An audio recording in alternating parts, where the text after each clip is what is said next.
Alright, we're going to check out these scope rings by GOMEXUS today. These are for a Picatinny rail.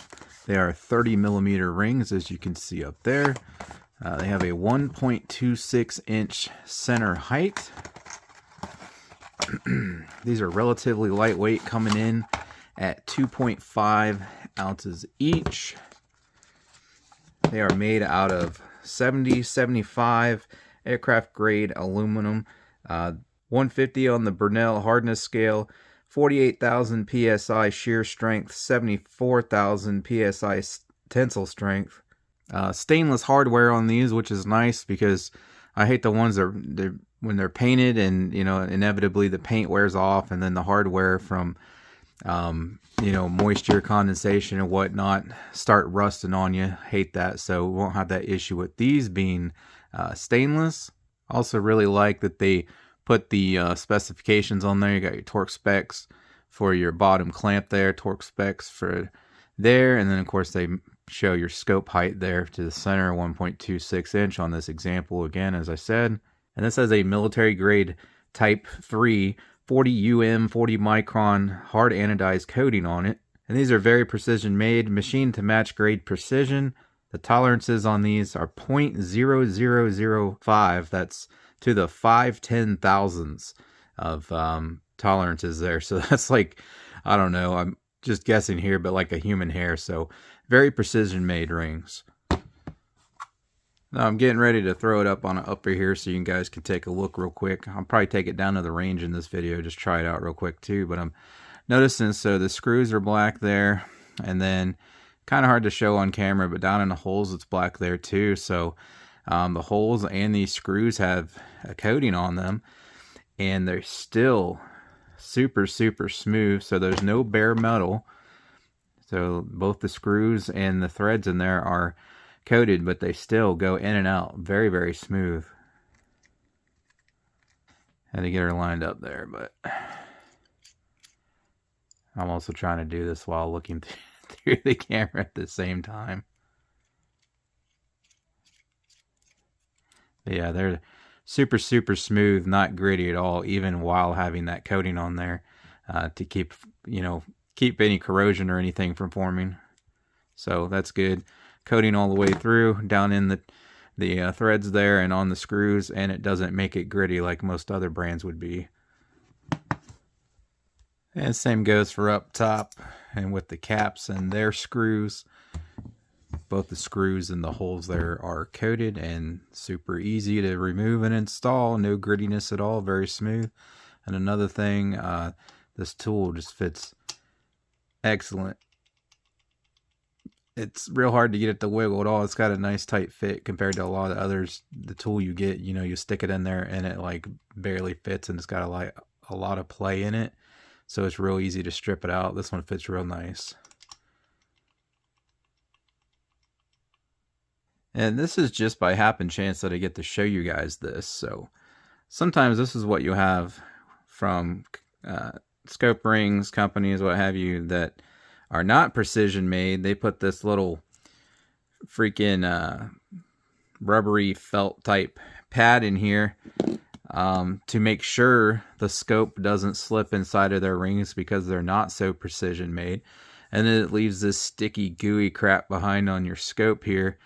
You can see it there. So I managed to get 3 of the 4 off with the rings off of this scope I'm taking off to throw up here real quick just to try these out.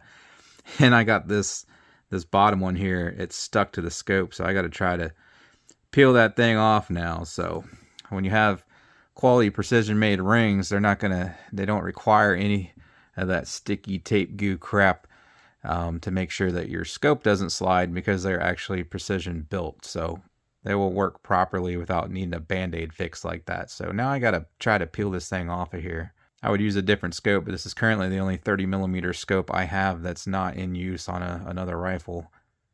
Alright, but there she is up on the rifle. I don't have it all snug down or anything, just kind of rudimentarily threw it up here so you kind of get a look. Now you will notice there's a bit of a gap here, but these are, at least at this sight height, they're made for, a little bit larger scopes.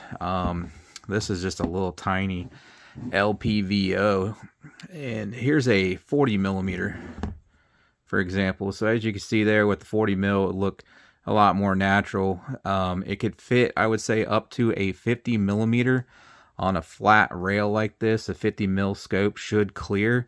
And on a hunting style rifle where above the action here, it's got a little hump up and then it drops down for the barrel, you should be able to fit a 56 mil, no problem. But the only reason this has this gap here is just because this is a real tiny LPVO scope, you know, meant for closer range. It's a little 1:6 power, so that front lens there I think is only like a 24 millimeter, something like that.